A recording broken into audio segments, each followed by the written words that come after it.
Always grateful for the opportunity to talk on a Monday, the day after a game, with the head coach of the Cardinals, Jonathan Gannon, who joins us now on the Arizona Sports Line after yesterday's loss to the Lions. Coach, how are we doing today? Thanks for the time, man. I'm good. Thank you for having me on. What do we got, guys? We got a lot. Got a lot. Yeah, I'm encouraged. I don't want to use the word term moral victory, and everybody hates that, but I'm encouraged by how well the defense played. 7 times they had the ball in the second half, and they didn't score any points. They had 4 punts. You had the interception. You got a huge stop on a fourth and one with Stills come up with a big play on Montgomery.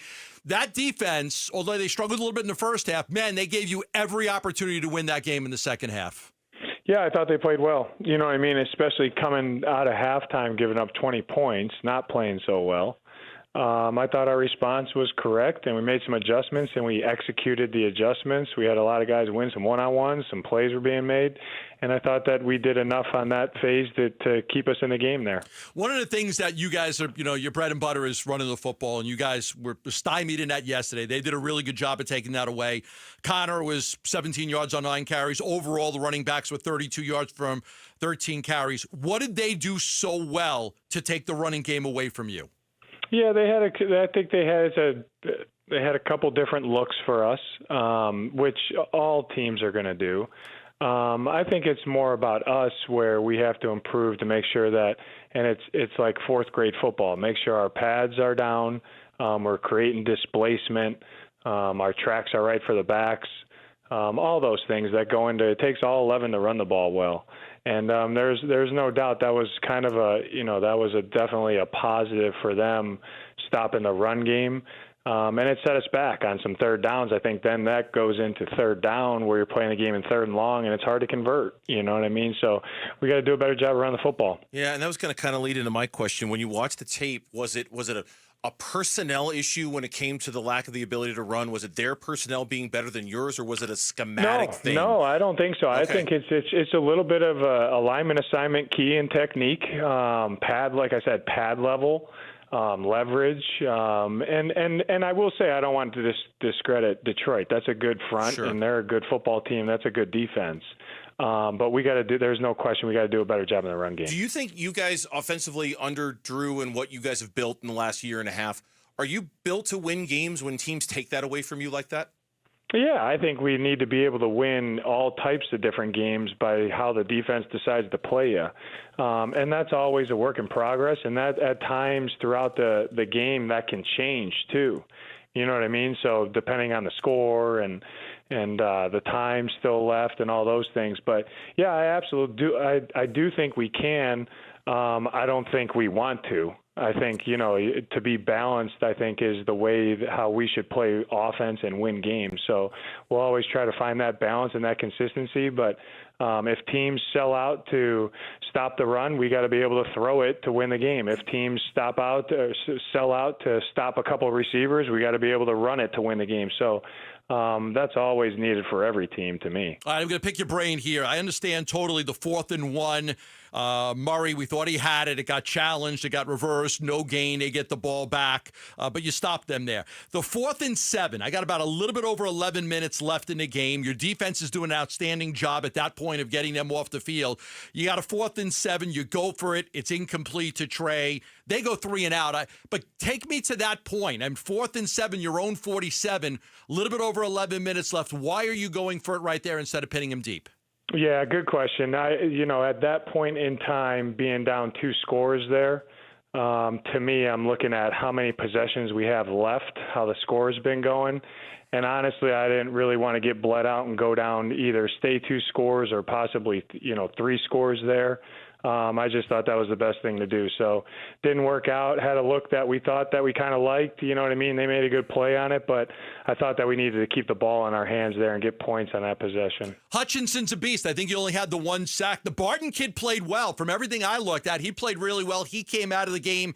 Heck came in. Give me a little bit of an update on how you feel the offensive line did, and then do you expect Beachum back next week?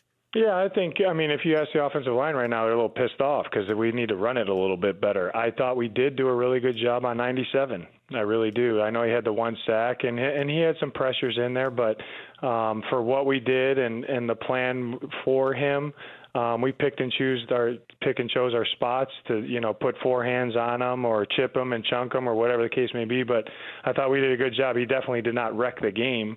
That's a really good player that you have to you got to put attention to. But I thought our offensive line battled him. Jonathan Gannon is our guest here on the Burns Gambo show in the aftermath of yesterday's loss to the Lions. The 14-yard gain on 3rd and 12 after the 2-minute warning, was that a teaching moment for you? Was that an opportunity for you to talk to the guys about what you expect of them in that moment and maybe what they didn't accomplish in that moment? Yeah, every play is a teaching moment. Sure. Sure. No, that's true. That's a dumb way to phrase the question, but it's not.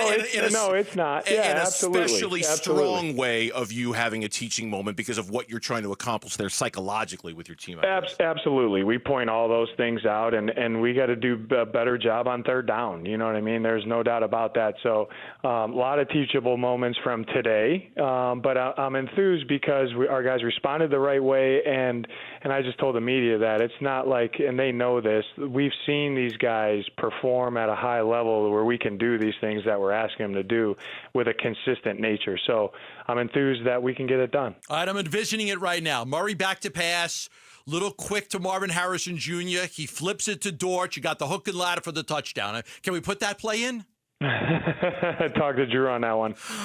They ran that to perfection. The lateral, the hook and ladder. It was a good play. Amon-Ra St. Brown to Gibbs. I mean, you can't really prepare for that, can you?